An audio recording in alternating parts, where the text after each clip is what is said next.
Okay. Okay.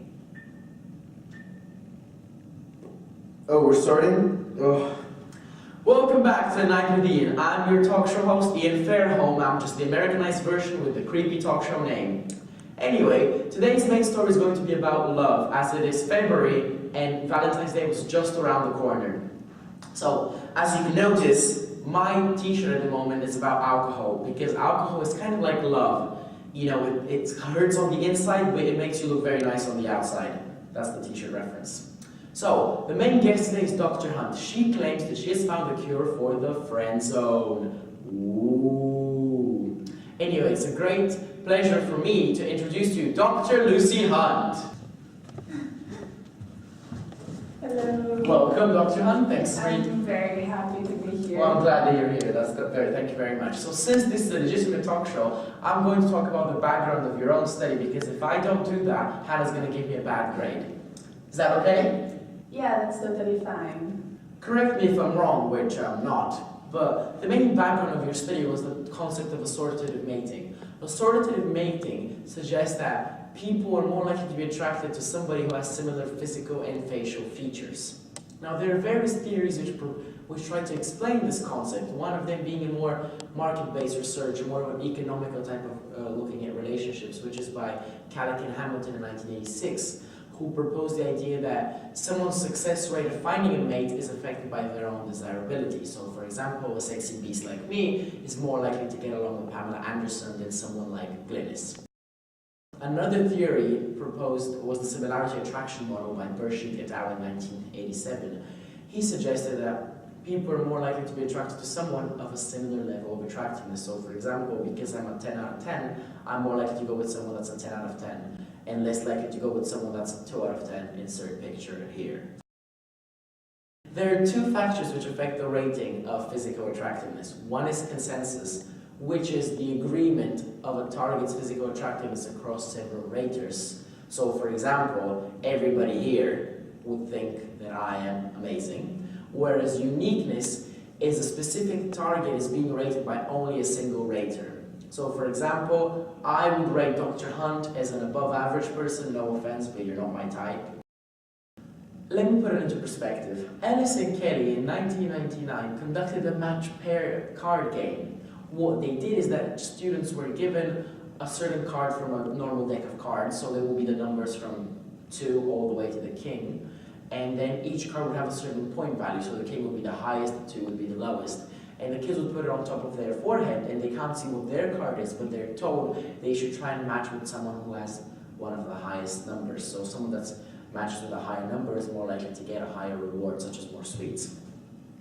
So the children, when they meet, so if I'm a 2 and I meet the king, and I ask them, can I match with you? If they decline, then I have to go on to find another pair. However, if they say yes, I'm ultimately in a pair with that person, and I stick with that person as a pair. So a study like this one had a lot of consensus, because everybody would see a king card and say, that's a high value card. Whereas everybody would see a number 2 card and say, well, that's a low card value, so I'm not going to go with it. But it had no uniqueness, because everybody would think a king is high, and everybody would think that a number 2 card is low. However, Bazinga in 2014... It's not Bazinga, it's Buck 2014. Buck, Bazinga, whatever. Buck in 2014 modified the game and added bonus points if a child was to match with a card which had a more desired suit. So, for example, I might be more willing to match with someone who had a lower card value like a 5, but had the 5 of hearts, because the hearts is the most desired suit that I have been given by the experimenter. Whereas someone who has the queen of spades, I might be less willing to match with them, because the queen might be a higher value, but the concept of the spades might give me less points.